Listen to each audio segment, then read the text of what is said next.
everybody. Today we're going to be recording an answer to one of our questions, and we're also going to be doing a follow-up question as well. Now we're ready to go with this recording, so let's jump right in. We can say I'm ready to record. We're going to hit our red button, and from there we are going to start recording. For some people it is going to ask you if it can access your microphone, so you're going to need to tell it that you can do that, but in our case it should just work. And we're ready to start answering. From here on out, we can see that the counter is counting down, and so this is now recording. These words are going to show up in the transcription. And what I will do now is answer the question. My earliest memories of growing up in Christchurch are hot days on Sumner Beach and green open spaces like Hagley Park. I'll never forget the sound and the noise and all of the other kids playing when we would go to the pools at Hagley Park on a hot summer day. I'll also never forget how burnt my bum got when I slid down the stainless steel slide. That was quite shocking, but those memories really did embed themselves into my mind. Wandering around, the feeding the ducks, doing those sorts of things are just such an incredible thing to be doing for a child. And they're just memories that I don't think I'll ever forget.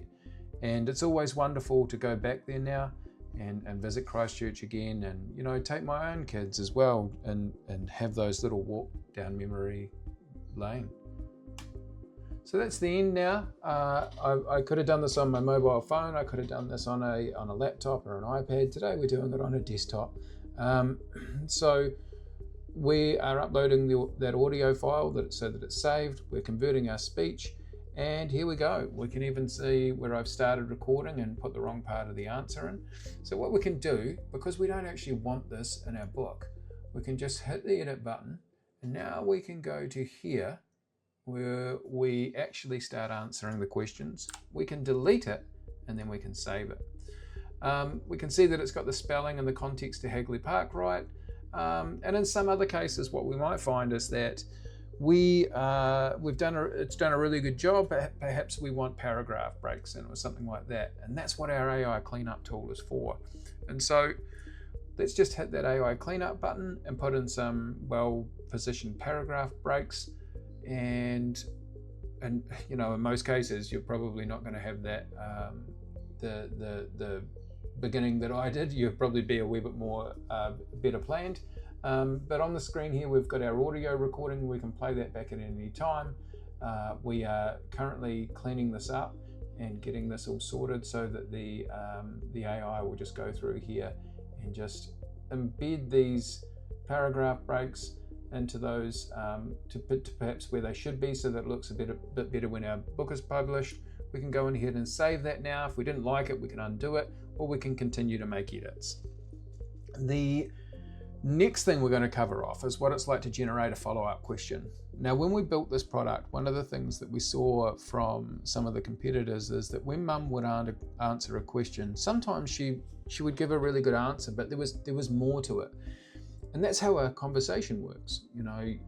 We might look at something like, as humans, we pick up on something that's, someone was excited about, and there was tone in their voice, or there was a little bit of something there. And so the follow-up questions are there to do that. So let's generate a follow-up question based on this really short answer. And here we go. It sounds like the parks and beaches of Christchurch were significant parts of your Christchurch, which they were childhood, which they were. Can you share a specific moment or a story from those times that particularly stands out and why it was impactful to you? So yeah, we're going to absolutely add that in as a question. And that is going to add that question in so that the context is right. It's going to add that down and under here. Now, what we should be starting to see with this is that whilst we've started off with 25 questions, as we start to build out these answers and these follow-up questions, what we're really going to do is turn those 25 questions into 50 pretty quickly. Now, at about 50 questions, that's a pretty comprehensive overview of someone's life. What I would say is that if you really start to get down and into it, into a lot of details in your story, well then it can quickly become 80 odd questions. Now, as to whether that fills your book or not, will be different for everybody, because some of these answers will be quite short. Some people will have a lot of questions and a lot of answers, shorter answers, and then other people might have really long answers to quite simple questions. It's going to be different for everybody, but what we've tried to build here is a set of questions that give you a great scaffolding to start telling your story. And then where we're struggling a little bit, if it doesn't come naturally to all of us, storytelling. So that's where these tools come in. Now, when it comes to our SMART questions, that's a wee bit different. And what we're going to do is, just in another video, we're going to cover off how that works with a more complete story. Our SMART questions will actually read our entire story, and they will read all of your biography, all of the information that you initially put in there, and we're going to make sure that we haven't really missed anything. It's hard to write a biography, a lot of these pages, and as we build out and get into sort of that 50, 60, 70 question mark, and responses mark, we've covered a lot of territory. And so to make it really easy for you, we've made it so that the system will read it, and it'll just naturally fill in any blanks that it perhaps thinks are missing, generating another set of 10 to 15 questions, and you can just go through those questions and cherry pick the ones that make the most sense. But I think that's enough for today. That's what answering a question looks like and what a follow-up question looks like. So hopefully you can start to see how easy this process can be for generating your own personally written memoir. Thanks for joining.